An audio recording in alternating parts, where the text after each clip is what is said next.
fans far and wide? Welcome to episode 7 of the Football VE Football Podcast.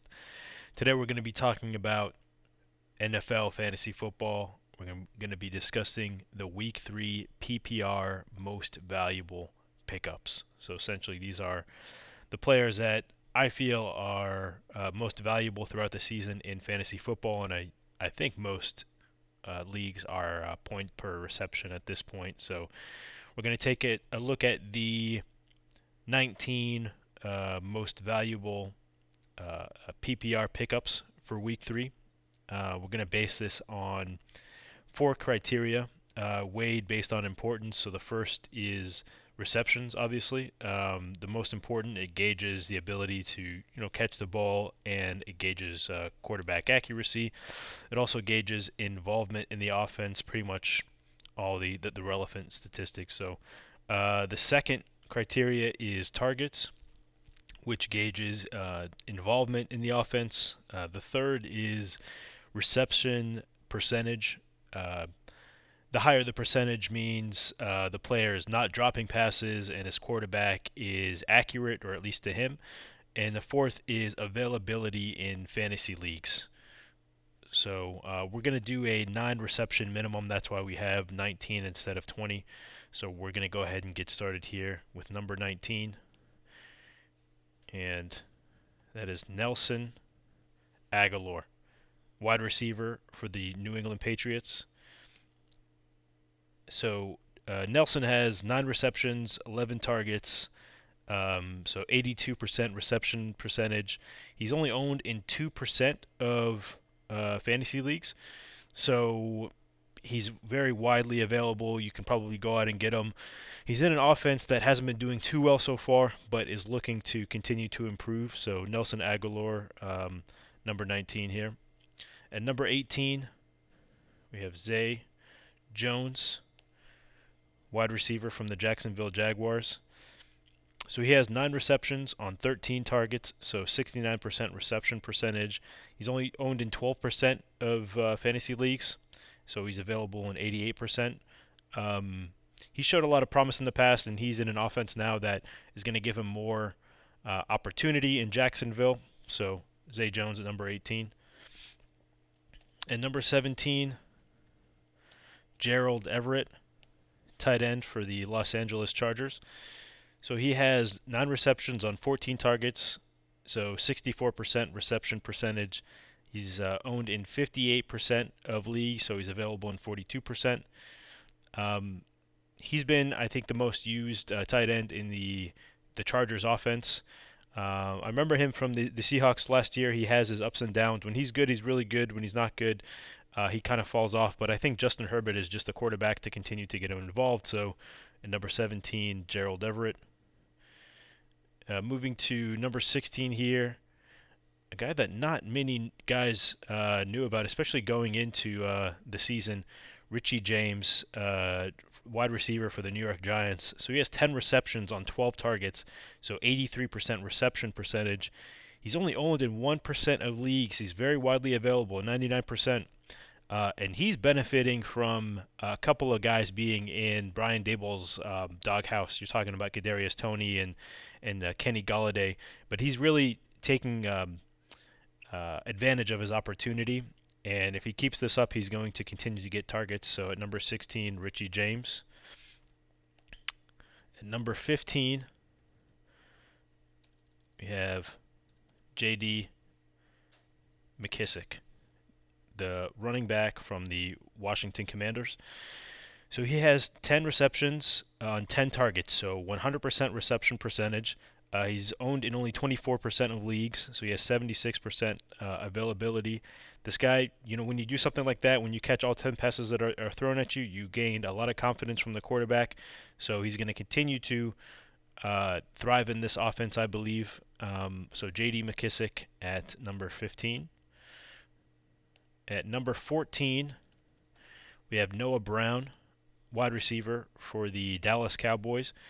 He has 10 receptions on 14 targets, so 71% reception percentage, owned in only 3% of fantasy leagues, so 97% availability. he's been thriving in the Dallas Cowboys offense, especially this past week. He was heavily involved. Every time you paid attention to the Cowboys game, he was catching another ball. He's really taking advantage of the fact that Gallup isn't hasn't played yet, I believe, and CeeDee Lamb is kind of being underutilized, and I believe Dalton Schultz even fumbled last game. He's I think the most reliable pass catcher right now on the Dallas Cowboys, and he's earned himself more um, uh, attention on the Dallas Cowboys offense. So at number 14, Noah Brown. At number 13, Tyler Conklin, uh, tight end for the New York Jets. He has 10 receptions on 16 targets, so 63% reception percentage. Only owned in 4% of fantasy leagues, so he's available in 96%. Of course, the Jets they got a dramatic win this past week, and he was one of the big reasons why. I think he's going to continue to stay involved. So at number 13, Tyler Conklin. At number 12, we have Hayden Hurst, tight end for the Cincinnati Bengals. 10 receptions on 15 targets. So 67% reception percentage, owned in only 16% of leagues, so he's available in 84% of leagues. I think this guy is very valuable. He does have another tight end behind him that seems to be sort of injury prone, and Drew Sample. I think Drew Sample is a good tight end, but Hayden Hurst was a great pickup this offseason. I think he fell off a little bit and fell out of favor with the Ravens, but he was a very solid pick, and I think he's going to continue to thrive in this offense. 15 targets in 2 games by a tight end is very significant, and I think he's definitely worth picking up. Especially, I have George Kittle in a couple of my leagues, and George Kittle just hasn't been able to stay healthy. So Hayden Hurst really admirably filled in this past week, and I think he'll continue to thrive in that Cincinnati Bengals offense, especially as they continue to improve. They got off to an 0-2 start, but I think that they'll definitely hit their groove as the season moves on. So Hayden Hurst at number 12. At number 11, we have Nyheim Hines, running back for the Indianapolis Colts. He has 10 receptions on 11 targets, 91% reception percentage, owned in 68% of leagues, so he's available in 32%. This guy is very reliable as a pass catcher, third down back in the Indianapolis Colts offense. Every year, he continues to have a solid role. 10 receptions out of 11 targets. He's very sure-handed, making the most out of his opportunities. So, and I think the Colts will come out of the funk that they got shut out last week, 24-0. But I think that they'll continue to improve as the year goes on. So, at number 11, Nyheim Hines. At number 10, we have Greg Dortch, wide receiver for the Arizona Cardinals. So this guy is taking full advantage of the loss of DeAndre Hopkins in this offense. He has 11 receptions on 13 targets, so an 85% reception percentage, owned in only 7% of leagues, and we're in week 3, even though he's been doing well the first 2 weeks. So he's available in 93% of leagues. This guy also is a guy that every time you were watching a play or an offensive drive by the Cardinals this past weekend, his name was being called out constantly. He's a very heavy part of this offense, and I think he's really earned the trust of Kyler Murray and in the Cardinals offense in general, and I think he'll continue to be a big part. So at number 10, Greg Dortch. At number 9, Evan Ingram, tight end for the Jacksonville Jaguars. He has 11 receptions on 12 targets, so 92% reception percentage. He's owned in only 21% of leagues, so he has 79% availability. This is a guy that moved from. He was very highly touted in the New York Giants offense, and that offense was just completely underperforming for many years. Again, Jacksonville is a place where a place where somebody like Ingram can thrive. I think he's one of the most talented in terms of pure talent wise, one of the most talented tight ends in the league, and he's very sure-handed, as you see here, 11 receptions on 12 targets. So I think he is a real steal. If you can pick him up, I think he'll continue to thrive this year. So at number 9, Evan Ingram. At number 8, Jarvis Landry from the wide receiver for the New Orleans Saints. He has 11 receptions on 14 targets, so 79% reception percentage. 53% owned, so he's available in 47% of leagues. Um, this is a guy that, of course, has pedigree. He's has had many great contested catches over the years. He's in I think, a pretty high-powered offense. I mean, Jameis Winston is prone to throwing for a lot of yards, also for a lot of interceptions, but it looks to be a pretty pass-heavy offense, and Jarvis Landry, of course, very reliable. And the fact that he is available in so many leagues, I think he would be a great pickup PPR wise. So at number 8, Jarvis Landry. At number 7, we have Michael Carter, the running back from the New York Jets. So he has 12 receptions on 14 targets, so an 86% reception percentage. He's owned in 82% of leagues, so he's available in 18%. He's a guy that, again here, a running back with 12 receptions on 14 targets. That's great for a running back. I think he's a talented guy in his second year. I think he'll continue to progress. So at number 7, Michael Carter. At number 6, Tyler Lockett, wide receiver for the Seattle Seahawks. He has 12 receptions on 15 targets, so 80% reception percentage. He's owned in 77% of leagues, but he means he's available in 23%.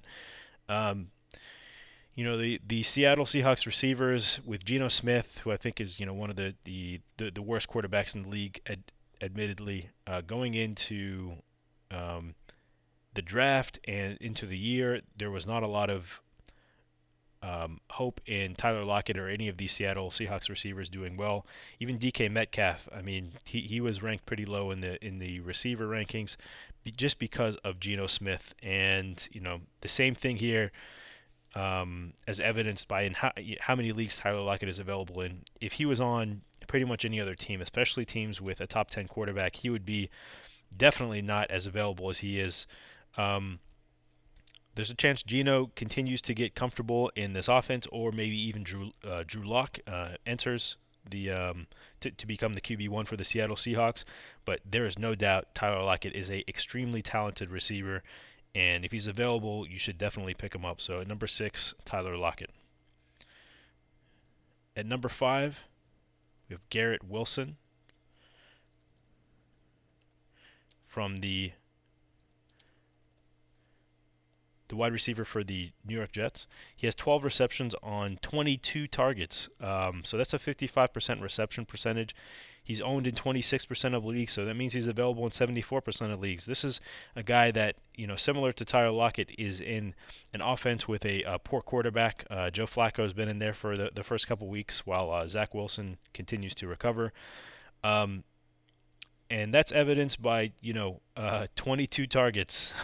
So they want him to be involved in this offense heavily. He does have 12 receptions, which is great, but the 22 targets here is the real indication that they want to continue to feed him the ball often.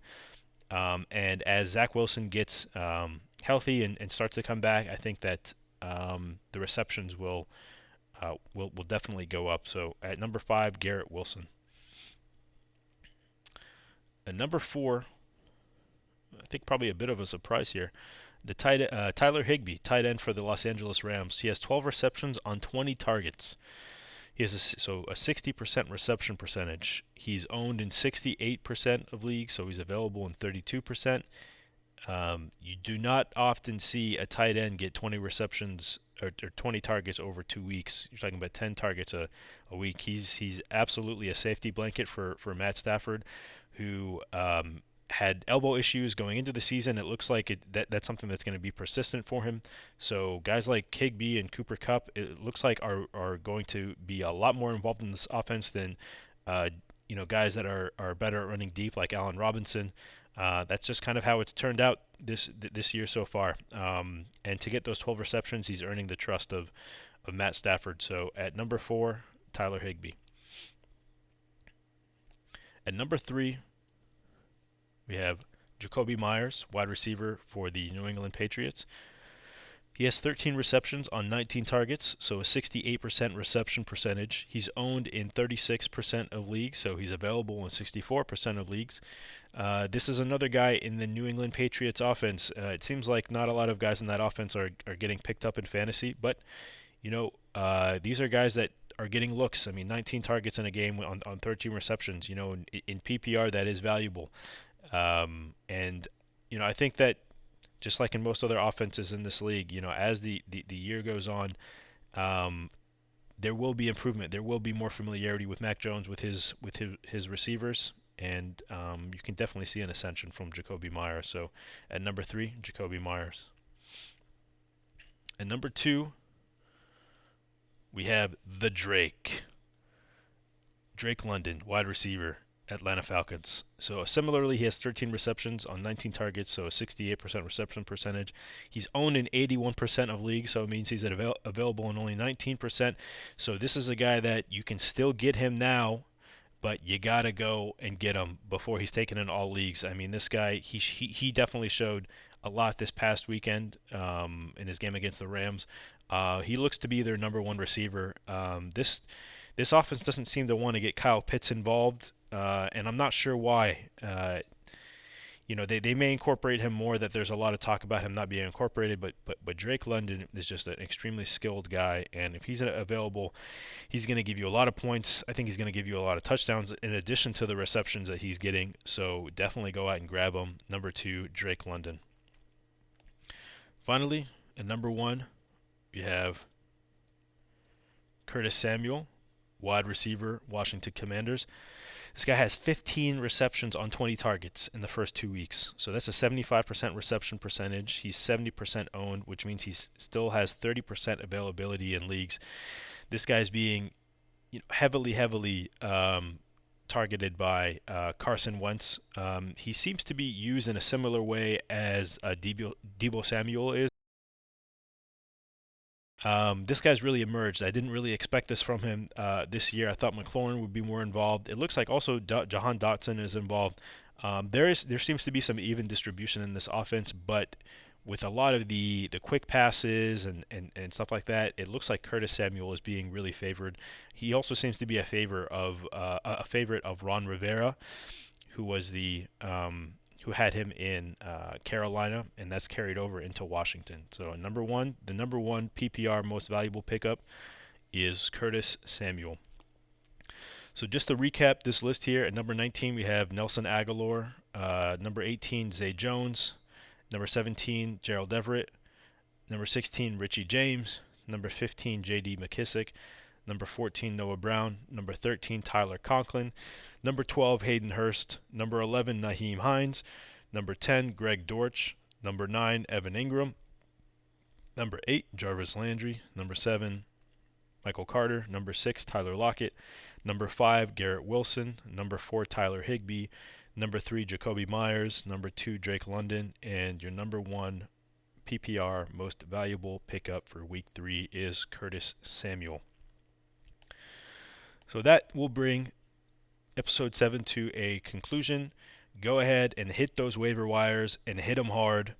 And as you can see on the screen here, you can follow this podcast on Instagram at football_v_football. You can follow on Twitter at fballvfball. On YouTube, the name is Football v Football Podcast. On Spotify or Anchor, it's Football v Football. And of course, you can support the podcast on Ko-fi. And the website there is ko-fi.com/football v football. Thanks all for tuning in and have a fantastic week 3